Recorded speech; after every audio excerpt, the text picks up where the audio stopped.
Right, I started off then with Oasis. That track was Live Forever. Hello, good evening.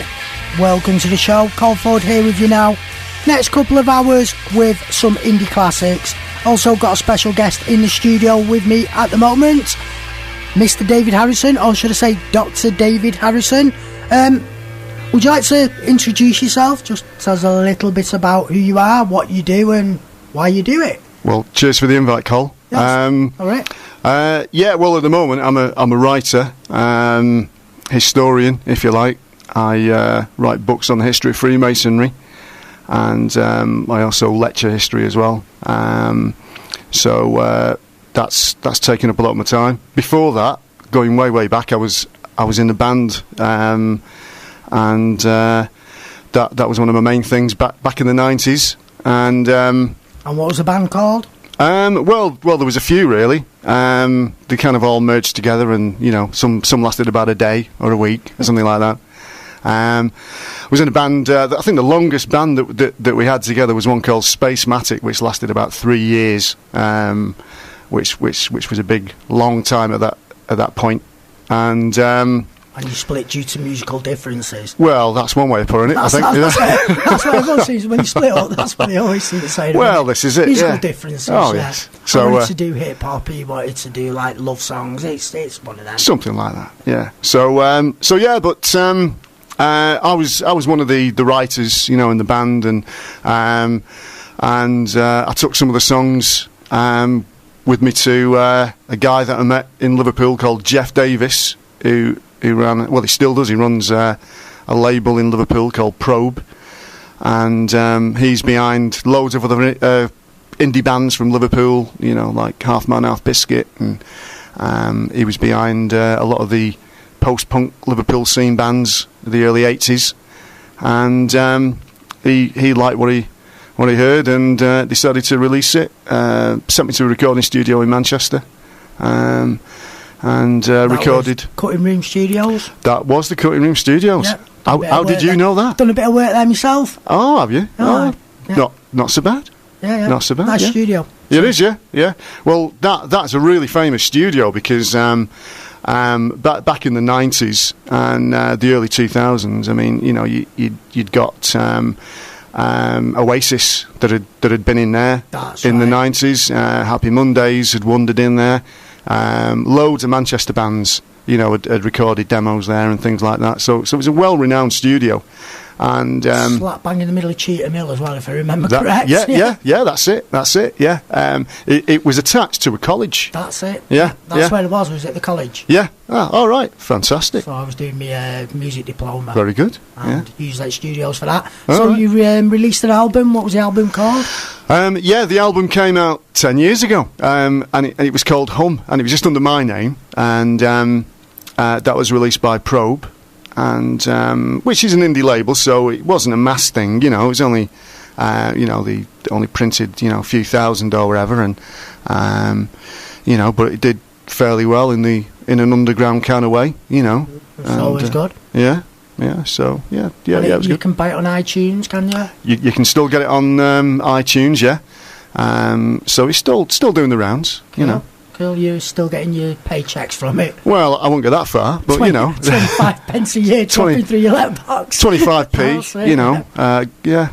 Half a bag of crisps. Well, something like that. Half a bar of chocolate. That's it. Life's a dream. Oh, right, well, I'm going to play one of the tracks anyway from that album.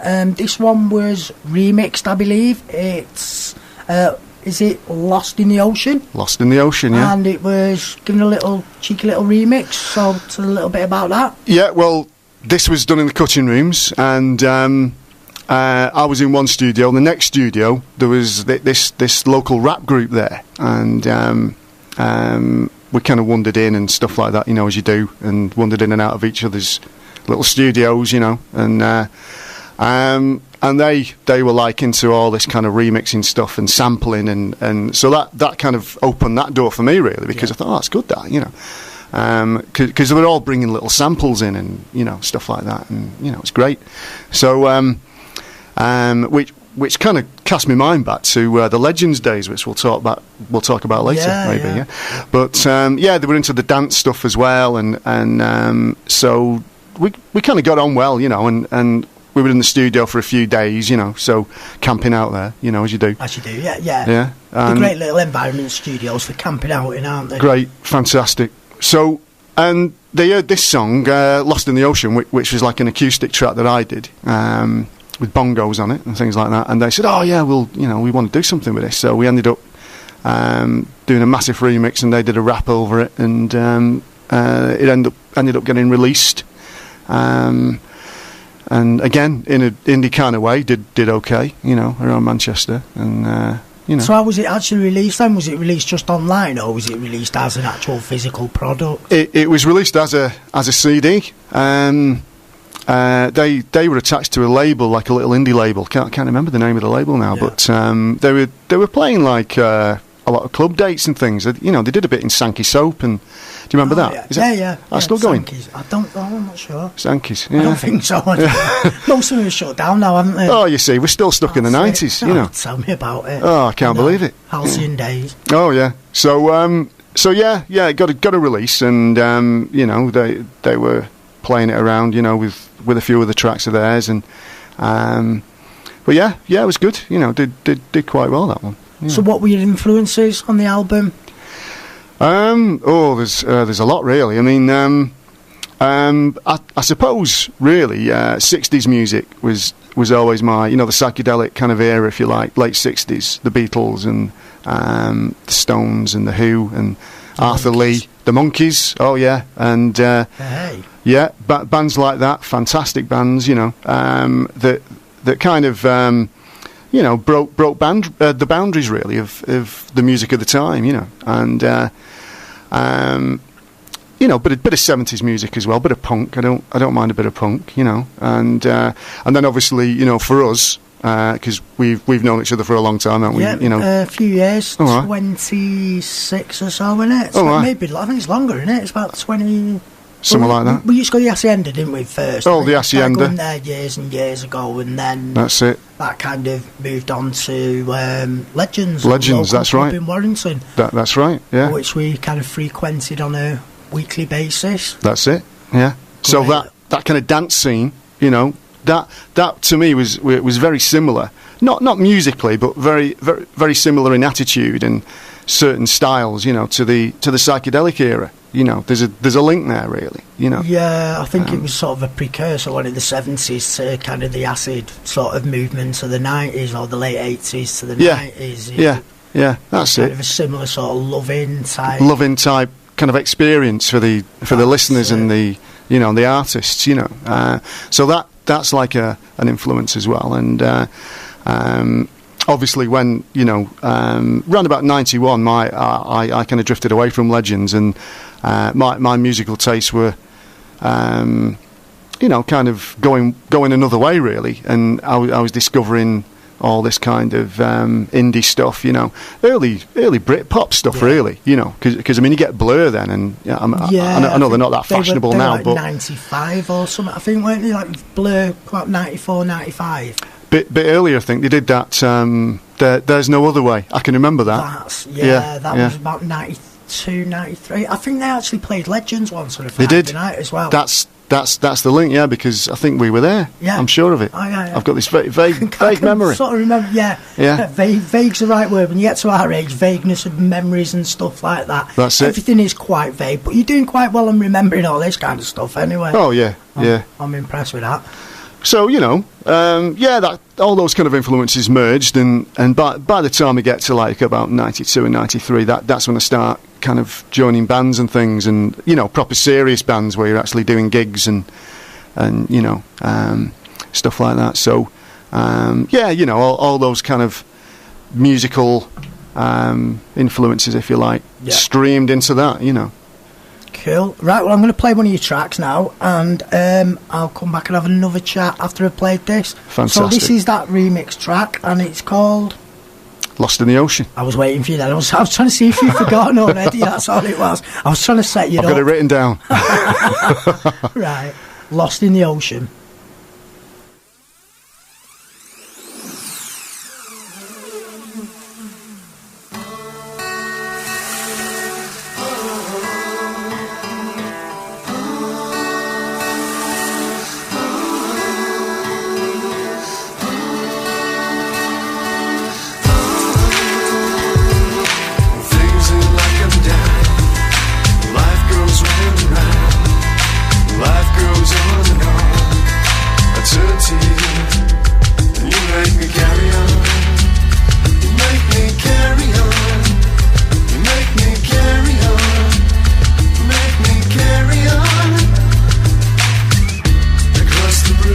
you.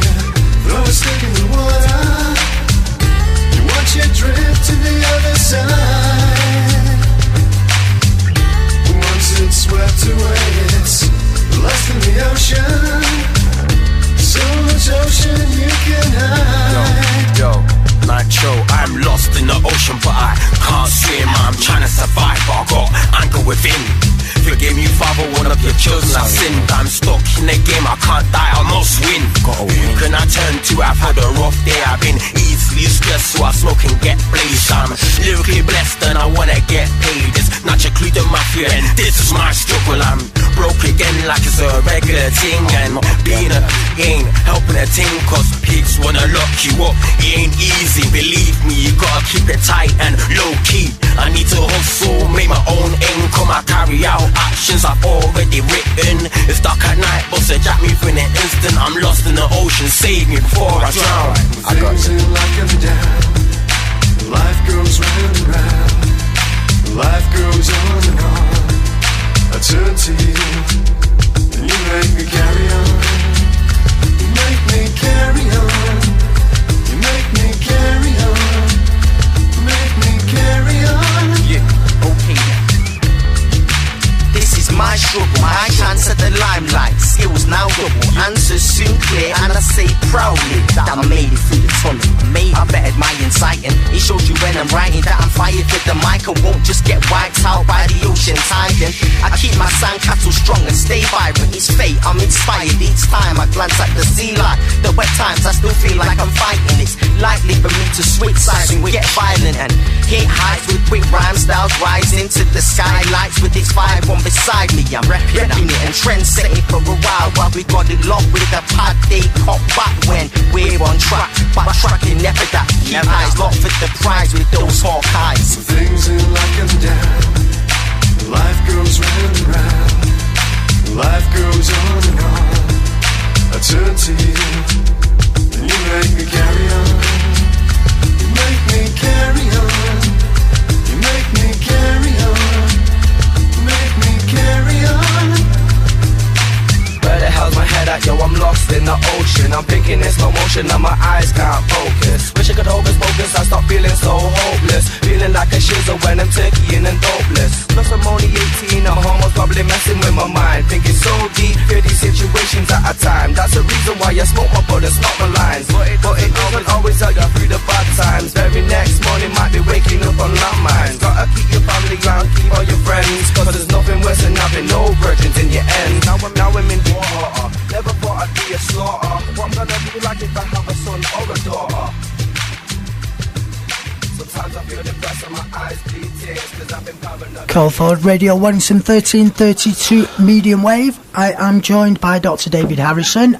Just played one of your tracks there. That was called Walking in Water, or Walking on Water, featuring a nice little rap. I just banged my nose on the microphone. Yeah, featuring a nice little rap. So, after the music, what came after that? After the music, well, when I got the album out, around about that was 10 years ago, I was actually doing a PhD then in University of Liverpool, and I was doing the PhD on the history of Freemasonry. Oh yeah. Because like when you do a PhD, it's got to be kind of new and new research and exploring unknown avenues, and so I passed the PhD in 2008 and successfully defended it, as they say, and that became my first book. So the music then basically got put on the back burner.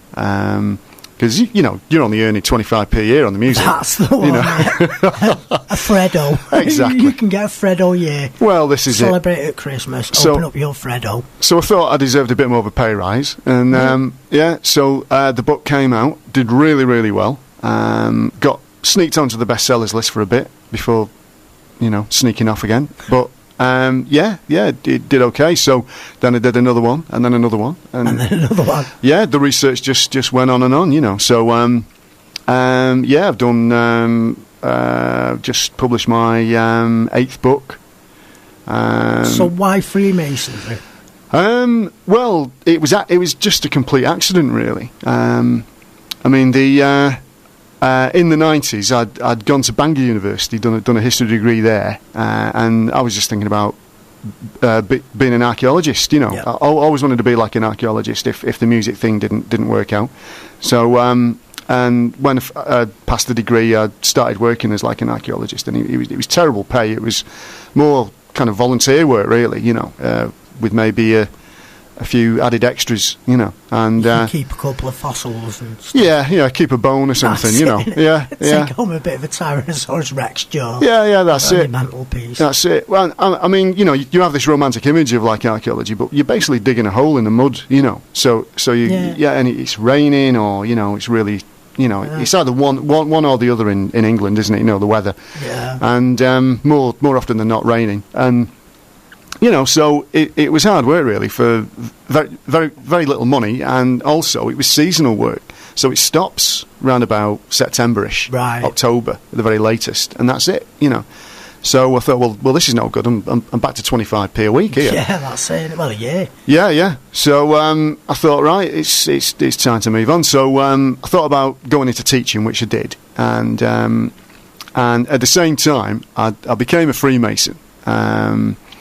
And that to me was like, you know, very kind of historical. So when you say combine you the two. became a Freemason, how did you actually become a Freemason? Because I mean, it's not just something you can just walk into your local lodge and go, right, I want to be a Freemason. Yeah. Doesn't work like that, does it? No. There's obviously a little bit more involved in joining into it. Basically, yeah. Yeah. Oh yeah. Well. I was seeing a girl actually, and her father was a Freemason, and we got talking, you know, as you do, and he said, oh yeah, you know, you want to, you know, come down our lodge, check it out, you know, and I'd remembered having a conversation about Freemasonry when I used to work in an insurance company in Warrington, in between finishing my A-levels and going to Bangor University. I was working for a while, and the manager of this insurance company was once talking about it. You know, thought, that sounds weird. You know, Freemasonry, dodgy handshakes, and all this kind of stuff, and trouser leg up. Yeah, exactly. Yeah, breast bared. Yeah. Oh, yeah. And sword then to your chest, lodges and all kinds of symbols and things, and so you know, I kind of quite got into that. I thought, that sounds interesting. That, you know, and then obviously a few years later, well, about 10 years later or so, you know, the father of this girl that I was seeing said, oh yeah, you know, just check it out. So I kind of got in that way, really, and as soon as I went in, you know, it was like walking into history, you know, for me. So obviously the history thing was there then, you know, and then when I got offered a chance to do a PhD at Liverpool Uni, I just said, well, what about history of Freemasonry? He said, oh, yeah, well, no one's done that yet, you know, in like an academic way, you know, it sounds interesting. So that's how that started. Perfect. Yeah. So Freemasonry, Illuminati, everyone seems to like put them two together. As soon as someone mentions Freemasons, they automatically think Illuminati. Illuminati. Yeah. Well, this is it. I mean, you know, whatever. You know, say I'm giving a lecture to students and you know, drop Freemasonry into it. These kids are only about 18, 19, 20, and straight away they say Illuminati. You know. Yeah. There was a society called the Illuminati. It was German, and it was in the 1750s. Adam Weishaupt started it. Yeah. Well, you've done your research. I have indeed. I can't believe it. I have indeed. Yeah. So so it was like from that small group, if you like, you know, the word seems to have stuck and has been developed. But now the Illuminati really stands for this kind of secret, kind of elite organisation, like a Kabbalist, isn't it? Yeah, in a kind of conspiracy type way. Yeah. And it's just people's way of giving it a name, I suppose. When really the original Illuminati were to bring light and education to the people. So that was the illumination of. Yeah, Yeah. The Illuminati bit. That's right, yeah. So Illumination. it's the other way around, really, back then. It was a way of enlightening the people, and, the Enlightenment, of course, in the 18th century was behind the revolutions, and so I think this is where it's got a bit twisted, and it's got used now as a bit of a umbrella. Yeah, it's quite a broad term now, isn't Yeah. it? That sort of describes anything sort of conspiratorial now is under the realms of Illuminati. Basically, that's the it. Illuminati That's did it. Yeah. Jay-Z, Illuminati, that kind That's of right. thing. That's right. JFK. The Illuminati were behind that, and that's It just seems to be like it seems to have come more into the mainstream, doesn't it? The Illuminati as a name, as a sort of brand type thing. It's seeped into popular culture, and once something like that happens, it's very hard to shake it off, But obviously that sort of thing does exist. I mean, there is controlling factors within the world, basically, not so much your own particular boundaries or whatever, but the whole world. There is people who have that kind of money, power, whatever. Oh yeah, they can control anything. Well, this is it. I mean, I suppose you've only got to look at the situation, the political situation at the moment. What's going on in Syria. I mean, we're going off into politics now, but just a little bit, yeah. But yeah, it's an indie show, but hey, politics, indie. Yeah, we'll mix it up. Kind of works, you know. Well, yeah, all this in a political aspect, you do see that kind of those controlling elements, that are there now, and they seep into popular media and social media, and so it's all very blurred at the moment, isn't it? Because there's a lot of symbolism as well. Everything seems to be very, very symbolised. Yeah, exactly. Yeah, well, yeah. I mean, there's a lot of symbolism, that's used.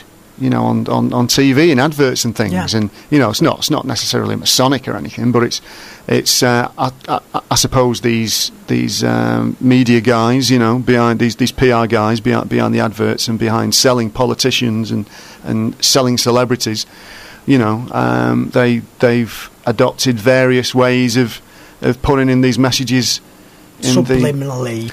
Showing I mean, that's scientifically proven, powerful, isn't it? Aren't they? I mean, you've got like a stop sign. Everyone knows what a stop sign is. It's a symbol. You know to stop when you see it. This is it. It's the same as any symbol. You don't have to have the writing on it. That's right.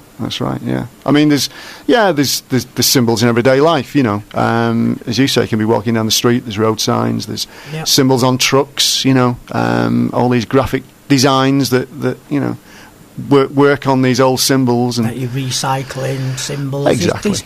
Everywhere you go, there's a symbol, isn't there? There is. Yeah. This is it. I mean, everyone's got a logo, and that kind of merges and morphs into a symbol, and so it's there. It's and I suppose people have, that's kind of embedded in culture, and people have interpreted that as, a mass kind of conspiracy thing, a mass brainwashing sort of thing. Yeah. Because I've heard rumours it's just sort of like sigil magic, that you can kind of show a symbol and it will have a desired effect on people. Oh yeah. Oh well, getting on to magic now. Yeah. This is it. Oh yeah, going off on a few tangents. Yeah, why not? It's Saturday evening after all. This is it. Not the Paul Daniels style magic either. A little bit darker than that. Yeah, well, again, this is the vast history of where Freemasonry kind of merges into other areas, like, for example, Aleister Crowley, who's renowned Satanist and is a magician. He was also a Freemason, and he obviously kind of worked a lot of, magical orders, and from there you get the OTO and orders like that, and you got the Golden Dawn, and then even before Crowley, I mean Crowley was involved in that that occult revival of the 19th century, the later 19th century and early 20th century. But even before that, you get in the Tudor period, you get John Dee, for example. John Dee and Edward Kelly who were talking to angels and using various symbols there, and it's all very symbolic, and they can be used for many things. I think the power of a symbol is you know, in its meaning, you know. Yeah, so it's how you perceive it. How you perceive it. What does that symbol mean? Yeah. So it's all very interesting, and so hence you can carve yourself a bit of a career kind of writing about this stuff, really, because there's a lot to write about, and coming from an academic point of view as well, you know, you can do the research, you can find out what's right and what's wrong, you know. I mean, obviously there's going to be like secrets and stuff like that you're going to know that you aren't going to be able to sort of put in some books. There's going to be that kind of thing, because I know when you go into your first degree of Freemasonry, you do take oaths, don't you, that you solemnly swear never to like give up the secrets of the Master Mason. It's an obligation, yeah, that's right, yeah. I mean, you know, some people can now look at that and say, well, that's just symbolic, you know. Other people look at that quite literally and say, "All right, you know, you're not allowed to kind of discuss those." Or, but at the end of the day, now you can just go on the internet and find everything you want about Freemasonry, all the rituals, you know, all the explanations of the symbols. You can even get, you know, records and things, and you know, so it's there if you want it on the internet anyway. You know, so you don't need anyone to kind of explain it to you. You don't need a Freemason to go, that's what it is, it's there, isn't it? That's it. The internet's opened up a whole avenue of it knowledge. Has. Oh yeah. I mean, even, you know, not just for Freemasonry, but, you know, for other areas as well. You know, for absolutely everything. That's it. It's just so easy to go on Google. You can find out whatever you want. This is it. Yeah. You can even find out how many albums you sold last year. How much? Whether you're going to get 25p. Flopping through your letterbox. Yeah, I think I am due about 25p actually. Yeah, I think. Fantastic. That's a Freddo on you then. I'll probably have to phone Jeff Davis up and chase it up. You know, give him a quick. It's been nudge. a while. Yeah, give him a nudge. Yeah. Right, I'm going to play another one of your tracks then, and we'll have a little chat about your books, because you've got to go off to one of your funny handshake brigade meeting things later or something. I have, yeah. No problem. So I'm going to play another track. This is track 1 off the album, and this is called Luminous Circle. I was waiting for you then, you see. I was trying to give you the segue. I thought you was going to say it. I was trying to give you the segue then to say it, and then it was just dead air. Yeah. This is track 1 off the album. This is Luminous Circles.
And that track was called... I don't know. You don't? Yeah. So what did you say? What did you say was Luminous Circles? Yeah, but I think you was leading me down the garden path there, mate. It's your album. I did not write this album. I had nothing to do in the production, the writing thereof of said album. I'm sure Col Ford was in that studio when I was there. What, changing album tracks Yeah. and that, Yeah. switching it up a little bit. Right, track 1's now going to be track 5. Track 5's going to be track 3. Yeah, I'll get him back for that incident back in 1990, and I'll switch these tracks around. Got to be done. I'm sure you was doing a bit. Got to be done. So you're a little bit of an author then, and you've released what, 8 books? Was it? It's eight books. My 8th book came out last week. And that's called that's a non-Masonic work actually, and it's called Christopher Rawdon, the Lost Philanthropist. which is about Christopher Rawdon. And was he a lost philanthropist? He was. He was. Yeah. He was based in Liverpool. He was a industrialist and a merchant and a banker. His family came from Yorkshire. Yeah. And very, very, very wealthy man. He was a Unitarian, and but he was giving it back to society. You know, he was kind of Robin Hood. yeah, sort like of a kind of Robin Hood real-life figure. Yeah. Why not? Yeah, we need those kind of people today, I think. Yeah, there isn't any. No. Greed. He was basically donating money. He donated a trust fund. There was a library founded in his name. He donated an area for a playground for kids, you know, back in the 1800s, which doesn't sound much, but, you know, when they were building everywhere. And he was into the fact that, you know, children back then were having, you know, things like rickets and things and diseases and cholera epidemics. So he wanted a little space for them, and there was all kinds of things. He was donating money for education, and he was a member of the Anti-Corn Law League, and so yeah, you know, he was one of the good guys, you know. What's an Anti-Corn Law League? The Anti-Corn Law League, right? Well, corn. What was it? Corn. Yeah, well, corn as in like corn on the cob type corn, like well, growing in the ground. Kind of corn. bread corn, and you know, and that kind of thing. Well, basically, what happened was that the prices of corn were fixed. You know, obviously in you know, the landowner's favour. Yeah. Who just happened to be a politician, MP or whatever. And so that drove up the prices of bread, and your basic working family, you know, couldn't afford a loaf of bread, you know. So Christopher Rawdon got together with a bunch of his friends and joined the Anti-Corn Law League, and this was basically to you know, to kind of break that price fixing, really, you know. And they did do a successful. Hence, you can go down to the supermarket today and get a loaf for £1 from places like Whittle and Aldi. Yeah, places like that. There you go.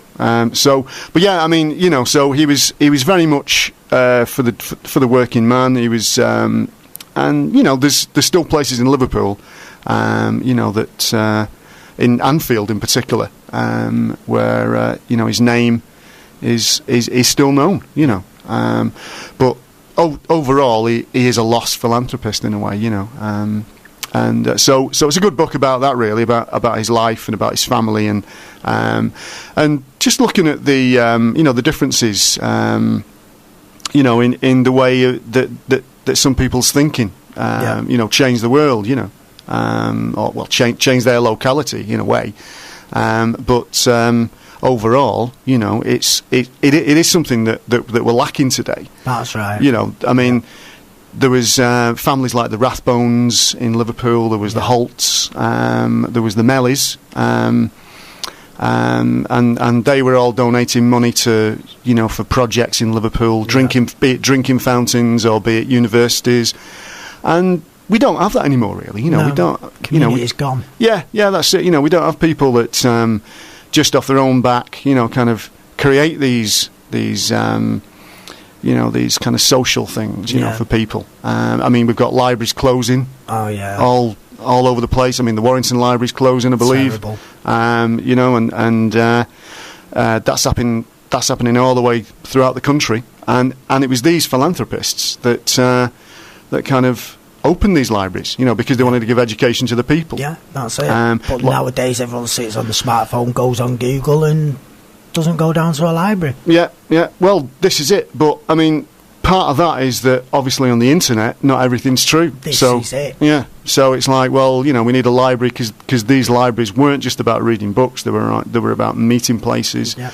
People went there for lectures and talks, and so that essence of a centre in the communities being ripped out, the heart's being ripped out in a way.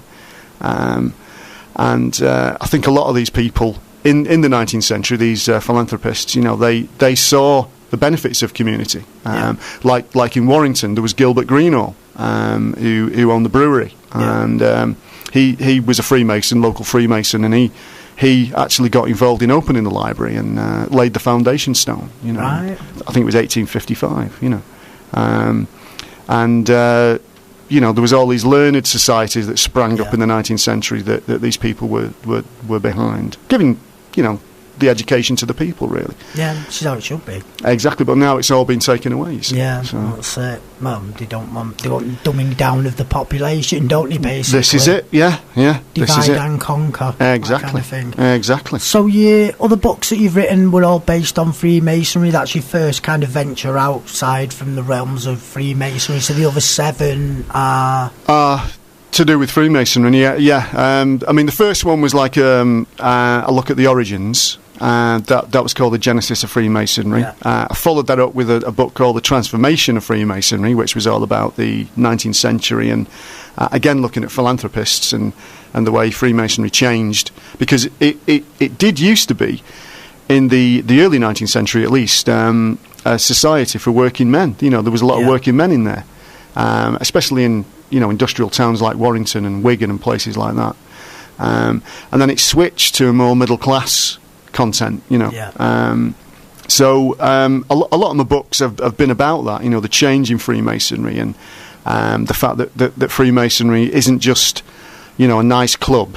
There's been fallouts, there's been murders, there's been all kinds of things, like I did a book called The Liverpool Masonic Rebellion, which was about, as the title suggests, a rebellion in Liverpool.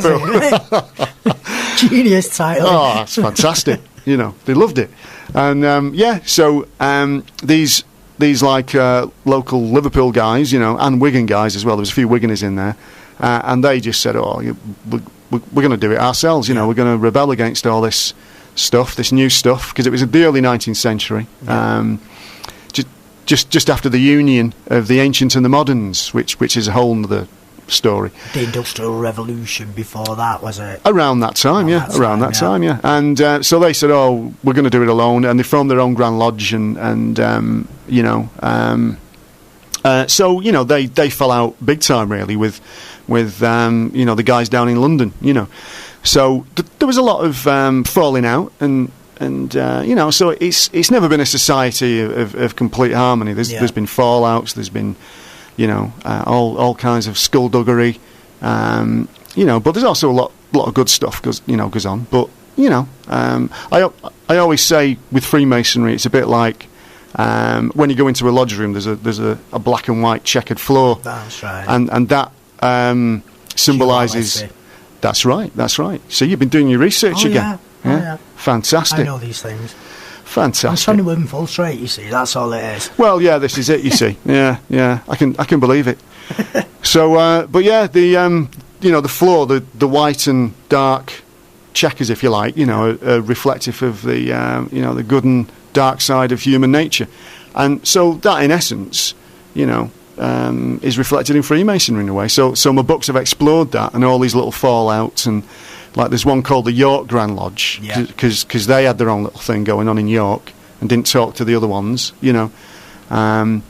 So there's been a lot of that going on, So it's interesting stuff. Because he's not just the one particular rite of Freemasonry either, is there? He's like a few of them. That's right. Well, you'd get involved in who's recognised and who's not recognised. Like, for example, there's loads of Grand Lodges in France, and none of them are recognised by the United Grand Lodge of England. Right. And then there's odd little things, odd little rites that are around. Memphis Mizraim is a rite that has, I think, 99 degrees. Yeah, I've heard about that one. Yeah, you've heard about that one, yeah. That's not recognised, and there's all these other little ones, like in England, there's a couple of like independent Grand Lodges that don't. Because it's like the Scottish Rite as well, isn't there? I mean, the Scottish Rite seems to be the one that a lot of people seem to be the ones that hold all the cards, really. The Scottish Rite, very, very interesting, the Scottish Rite. I mean, you do have that in England, actually. There's that ancient and accepted rite. It's been going on for a long time, and they have 33 degrees.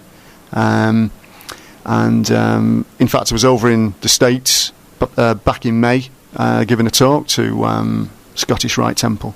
It's half the royalties off your album. Yeah, the 25p managed to get me over. Them up. Yeah, I've been saving them up for 10 years.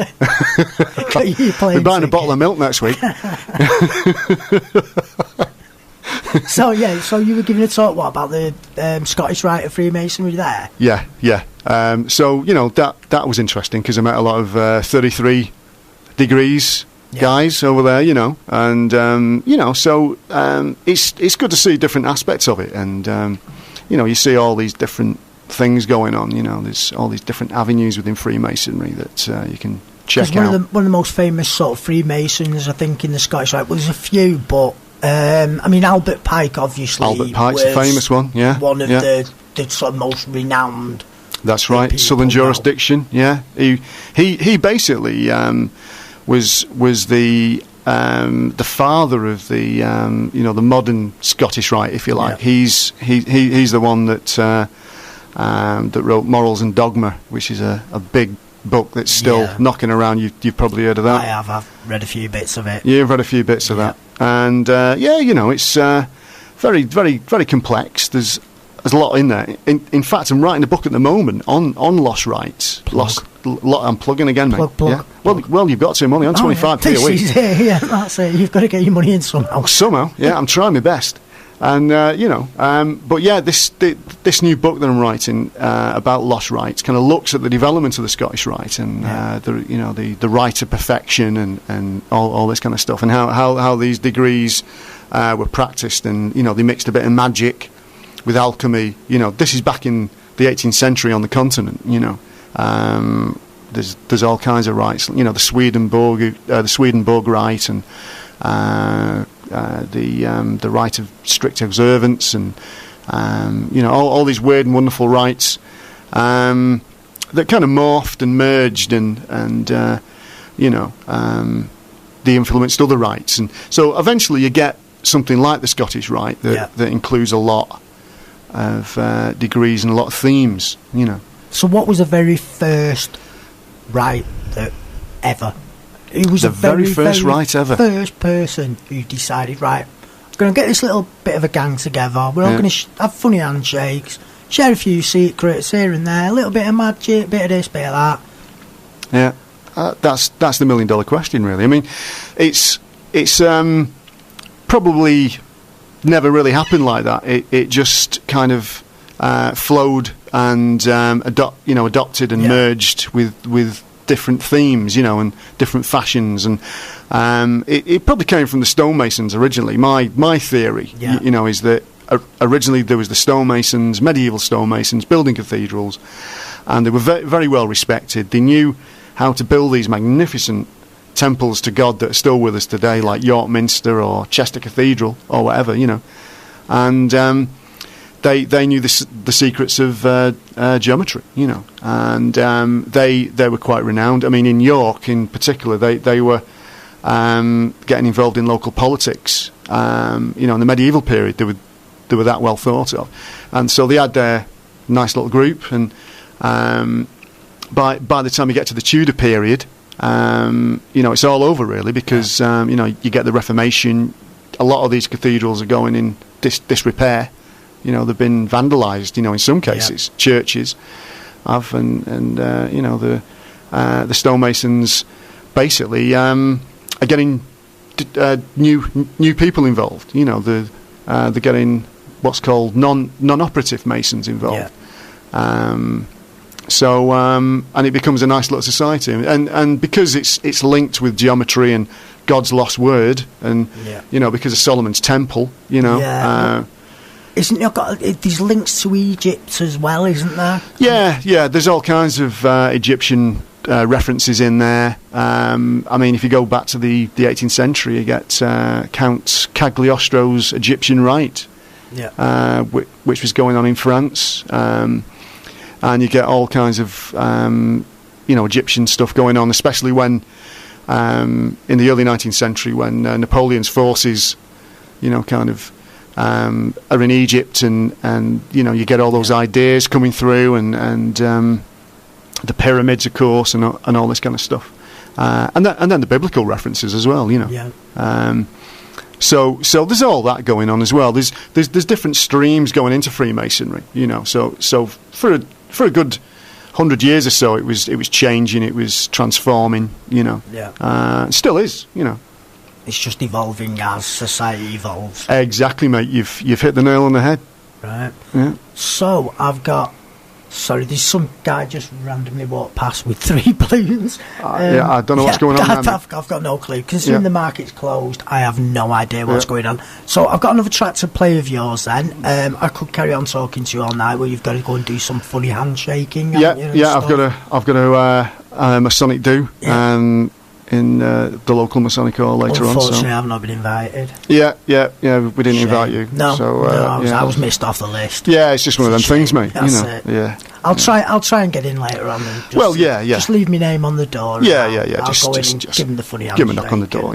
Life's a dream. Fantastic. So I'm going to play track 5. Now it's a little bit of a mystery because you don't actually know what your tracks are called on your own 25 pence per year album. Well, it's just the way that you've got them, mate. I mean, it's just like track 1, track 2, track 3. Yeah, but I got a copy off you. I think you can't hold me responsible. You give me a copy of an album labelled track 1, track 2, track 3. I'm 90% sure that this is a track called Fallen Soldier. It's a mystery. Yeah. Either way, it's very good. So, it'd be good to have you sort of coming in again whenever you're next free. I'll be great, yeah. Anytime, just let me know. In at some point. Yeah. And you can get some more shameless plugs in for your books. And sounds good. Yeah. Okay, so I'm going to play track number 5, which is possibly called Fallen Soldier. We shall find out. We shall find out after this.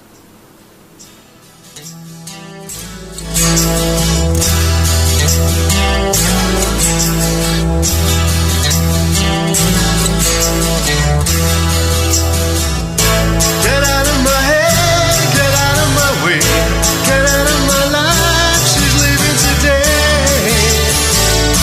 She's leaving today. She's going away. She's going away. She's going away.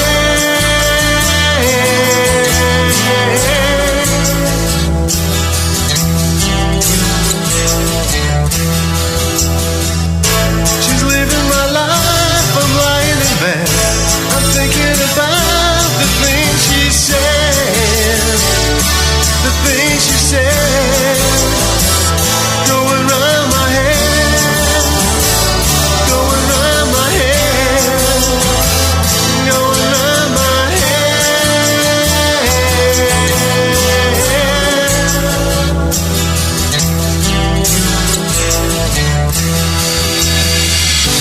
She's back on the scene again. She's playing around with all of my friends. I don't know why. She plays with my mind. She's a wild-eyed apple child. She's a wild-eyed apple child. She means so much to me. She means so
So that was